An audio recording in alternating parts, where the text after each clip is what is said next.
राधे राधे, जय श्री कृष्णा। आज हम श्रीमद् भगवत गीता का सप्तोदशो अध्याय यानी कि 17वां अध्याय का अध्ययन करेंगे। तो चलिए वीडियो को शुरू करते हैं। अर्जुन बोले, हे कृष्ण, जो मनुष्य शास्त्र विधि को त्याग कर श्रद्धा से युक्त हुए देवादि का पूजन करते हैं, उनकी स्थिति फिर कौन सी है? सात्विकी है अथवा राजसी या तामसी? श्री भगवान बोले, मनुष्यों की वह शास्त्रीय संस्कारों से रहित केवल स्वभाव से उत्पन्न श्रद्धा सात्विकी और राजसी तथा तामसी ऐसे 3 प्रकार की होती हैं।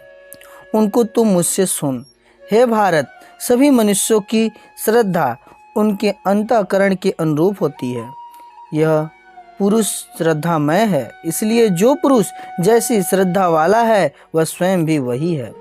सात्विक पुरुष देवों को पूजते हैं, राजस पुरुष यक्ष और राक्षसों को तथा अन्य जो तामस मनुष्य हैं वे प्रेत और भूत गणों को पूजते हैं। जो मनुष्य शास्त्र विधि से रहित केवल मन कल्पित घोर तप को तपते हैं तथा दंभ और अहंकार से युक्त एवं कामना आसक्ति और बल के अभिमान से युक्त हैं, जो शरीर रूप से स्थिति भूत समुदाय को और अंतःकरण में स्थित मुझ परमात्मा को भी कृष करने वाले हैं, उन अज्ञानियों को तू आसुर स्वभाव वाले जान। भोजन भी सबकी अपनी अपनी प्रकृति के अनुसार 3 प्रकार के प्रिय होता है, और वैसे ही यज्ञ तप और दान भी 3 प्रकार के होते हैं। उनके इस पृथक पृथक भेद को तू मुझसे सुन।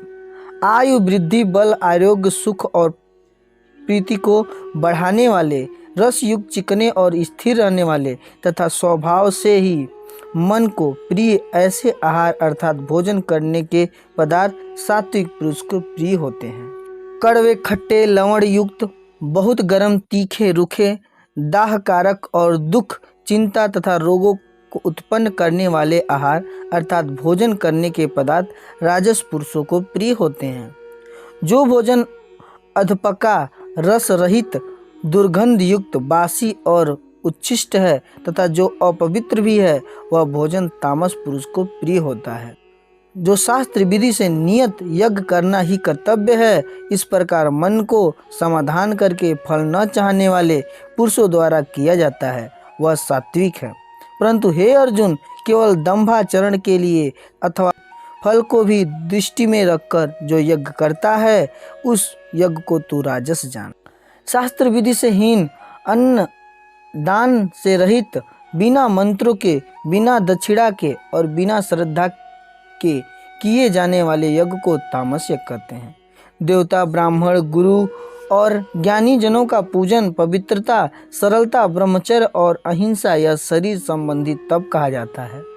उद्वेग न करने वाला प्रिय और हितकारक एवं यथार्थ भाषण है तथा जो वेद शास्त्रों के पठन का एवं परमेश्वर के नाम का जप का अभ्यास है, वही वाणी संबंधी तप कहा जाता है। मन की प्रसन्नता, शांत भाव, भगवत चिंतन करने का स्वभाव, मन का निग्रह और अंतःकरण के भावों की भली बात पवित्रता, इस प्रकार यह मन संबंधी तप कहा जाता है। फल को न चाहने वाले योगी पुरुषों द्वारा परम श्रद्धा से किए हुए उस पूर्वोक्त 3 प्रकार के तपों को सात्विक तप कहते हैं। जो तप सत्कार मान और पूजा के लिए तथा अन्य किसी स्वार्थ के लिए भी स्वभाव से या पाखंड से किया जाता है, वह अनिश्चित एवं क्षणिक फल वाला तप यहाँ राजस कहा जाता है।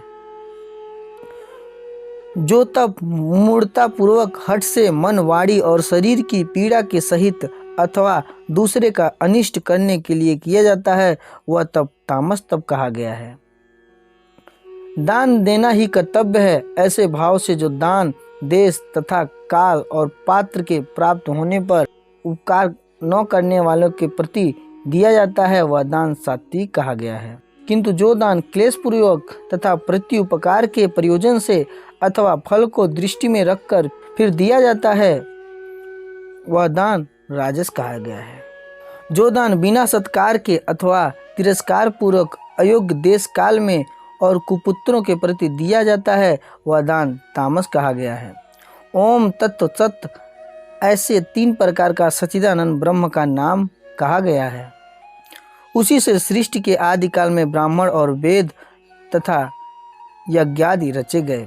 इसलिए वेद मंत्रों का उच्चारण करने वाले श्रेष्ठ पुरुषों की शास्त्र विधि से नियत यज्ञ, दान और तप रूप क्रियाएं सदा ओम इस परमात्मा के नाम को उच्चारण करके ही आरंभ होती है तथा अर्थात तत् नाम से कहे जाने वाले परमात्मा का ही यह सब है।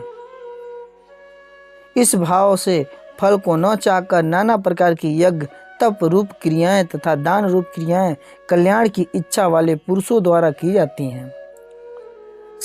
इस प्रकार यह परमात्मा का नाम सत्य भाव में और श्रेष्ठ भाव में प्रयोग किया जाता है तथा हे पार्थ, उत्तम कर्म में भी सत्य शब्द का प्रयोग किया जाता है तथा यज्ञ, तप और दान में जो स्थिति है वह भी सत्य इस प्रकार कही जाती है और उस परमात्मा के लिए किया हुआ कर्म निश्चय पूर्वक सत्य ऐसे कहा जाता है। हे अर्जुन, बिना श्रद्धा के किया हुआ हवन, दिया हुआ दान एवं तपा हुआ तप और जो कुछ भी किया हुआ शुभ कर्म है वह समस्त असत इस प्रकार कहा जाता है। इसलिए वह न तो इस लोक में लाभदायक है और न मरने के बाद भी।